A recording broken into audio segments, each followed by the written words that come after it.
আইন সিদ্ধ নয়, আইনে অবৈধ।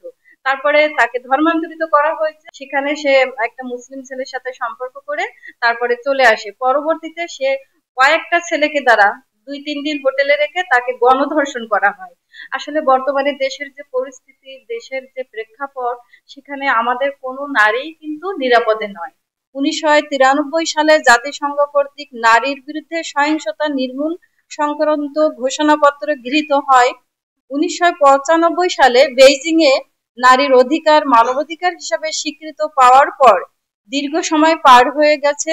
এর মধ্যে নারী উন্নয়নে রাষ্ট্র হিসাবে বাংলাদেশ বেশ অগ্রগতিও অর্জন করেছে, কিন্তু এ সত্ত্বেও সাম্প্রতিক বছরগুলোতে নারীর উপর সহিংসতা, বিশেষ করে ধর্ষণ, গণধর্ষণ, ধর্ষণ পরবর্তী হত্যা, যৌন হয়রানি ও উত্ত্যক্তকরণ ঘটনার সংখ্যা, ব্যাপকতা ও ভয়াবহতা উদ্বেগজনক হারে বৃদ্ধি পাচ্ছে। কিছুদিন যাবৎ বিভিন্ন পত্র পত্রিকা, গণমাধ্যম ও সোশ্যাল মিডিয়ায় নাবালিকা, কন্যা, শিশু ধর্ষণের নিউজ প্রতিনিয়ত দেখতে পাচ্ছি, যা সঠিক বিচার না পাওয়ার কারণে ধর্ষণকারীরা সুযোগ পাচ্ছে। এর কারণে কোথাও কোনো নারী কোথাও বিচার দিতে ভয় পাচ্ছে। নারীদের বিভিন্নভাবে আপত্তিকর ভিডিও তৈরি করে ব্ল্যাকমেইল করে পুনঃ পুনঃ নির্যাতন করা হচ্ছে।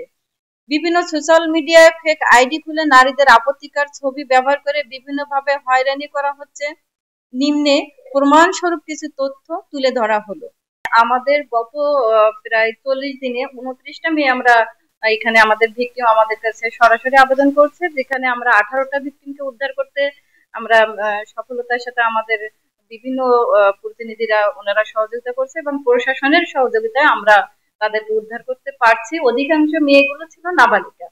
তো এখানে আমাদের আখি সর্দার চট্টগ্রাম থেকে, মেয়েটা 16 বছরের এবং তাকে কি করা হলো, এই মেয়েটাকে ফেসবুকের মাধ্যমে একটা ছেলের সাথে পরিচয়, এবং যে ছেলেটা মালয়েশিয়া থেকে, মানে দেশের বাইরে, তো দেশের বাইরে সেই ছেলেটার সাথে এই মেয়েটার সম্পর্ক, এবং এই আখি সর্দারকে ফার্স্টে নিয়ে যায়, মানে তার ফ্যামিলিকে প্রলোভন দেখায় যেভাবে হোক। তারপরে সেখানে নিয়ে যাওয়ার পরে আমাদের টিম সেখানে তাকে প্রশাসনের সহযোগিতা উদ্ধার করে নিয়ে আসে। তো তার ঠিক কিছুদিন পরে আবারও মেয়েটাকে প্রলোভন করে তারা আবারও নিয়ে যায়, এবং সেখানে তারা কি করছে, তারা 16 বছরের মেয়েকে ধর্মান্তরিত করে, এবং ছেলেটা কিন্তু দেশে নেই, তারপরেও তার সাথে তার বিয়ের এফিডেভিট করছে, যেটা আইন সিদ্ধ নয়, আইনে অবৈধ। তারপরে তাকে ধর্মান্তরিত করা হয়েছে, এবং মেয়েটাকে সেখানে পরবর্তীতে যখন আমরা আবার প্রশাসনের সহযোগিতা চাই, প্রশাসন তখন আমাদেরকে মানে বলছে যে বারবার তো আমরা একটা মেয়ের পিছনে সময় দিতে পারবো না, আপনারা যেভাবে পারেন করেন। তখন ভিকটিম পরিবার অসহায় হয়ে সেখানকার কিছু স্থানীয় লোকের সহযোগিতায় সেখানে তারা আবারও উদ্ধার করতে যায়, এবং সেখানে যে তারা একটা হ্যারাসমেন্ট, অর্থাৎ পলিটিক্যাল যে হ্যারাসমেন্টের শিকারে পড়ে, এবং সেখানে তারা কিছু টাকার অঙ্ক দাবি করে। তারপরে যেহেতু তারা গরিব ছিল, তারা সেখানে তারপরেও চেষ্টা করছে মেয়েটাকে নিয়ে আসার, কিন্তু ওই ছেলেটা যেহেতু দেশের বাইরে থাকে, এদের থেকে দ্বিগুণ পরিমাণে টাকা দিয়ে মেয়েটাকে আটকে রাখা হয়, এবং এখনো পর্যন্ত আমরা আখি সর্দারকে উদ্ধার করতে পারিনি। তো আমরা সর্বশেষ চেষ্টা করব প্রশাসনের সহযোগিতা, আইন আদালতের মাধ্যমে মেয়েটাকে উদ্ধার করার। 18 বছরের পরে হলে সে ব্যাপারে তো আমাদের কোনো আপত্তি নেই, কিন্তু যখন নাবালিকা তখন তো সেটা আইন পারমিট করবে না। দ্বিতীয়ত আমাদের এমন ঘটনাটাও ঘটছে যে 18+, 22 বছরের আরেকটা মেয়ে, আমাদের মেয়েটাকে আমরা আশুলিয়া থানা থেকে উদ্ধার করছি। সেখানে সে একটা মুসলিম ছেলের সাথে সম্পর্ক করে তারপরে চলে আসে। পরবর্তীতে সে কয়েকটা ছেলেকে দ্বারা 2-3 দিন হোটেলে রেখে তাকে গণধর্ষণ করা হয়, এবং আমাদের প্রতিনিধি রিপন দাস, সে তার মাধ্যমে এবং আরো অনেকের সহযোগিতায় আমরা মেয়েটাকে উদ্ধার করে তার ফ্যামিলির কাছে আমরা হস্তান্তর করতে পারছি।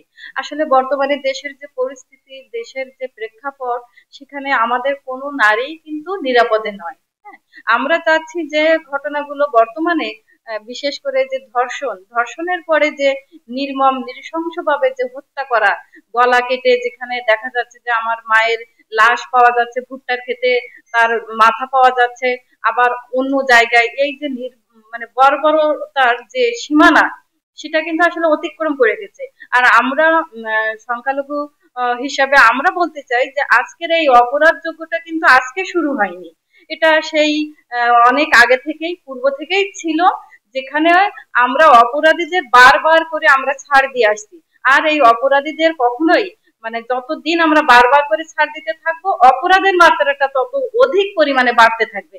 কারণ অপরাধীদের কখনো ধর্ম হতে পারে না, তারা সর্বদাই একটা বর্বরতার রূপ ধারণ করে। এবং এই অপরাধীদের সে যেই হোক না কেন, আমরা যদি তাদেরকে আইনের আওতায় না আনতে পারি, বা প্রশাসন যদি তাদেরকে সেইভাবে আইনের আওতায় এনে সাজা না দেন, দণ্ড না দেন, তাহলে ক্রমান্বয়ে এই অপরাধীরা আরো বলশালী হয় এবং একটা জাতি গোষ্ঠীকে তখন তারা টার্গেট করে। যেমন এখন আমাদের সংখ্যালঘুদের পর থেকে এখন কিন্তু সেই গোটা নারী গোষ্ঠীর উপরে আমাদের এখন যেটাকে বলা যাচ্ছে যে জেনোসাইডের একটা রূপে ধারণ হচ্ছে আমাদের দেশে। তো এইটা তো আসলে আমরা এই পরিস্থিতিটাকে আমরা চাই যে একটা শান্ত স্থিতিশীল একটা অবস্থায় যেন আসে, আমাদের মা বোনেরা যেন নিরাপদ ভাবে জীবনযাপন করতে পারে। এমনই একটা আমরা চাই যে অপরাধীরা যেন আইনের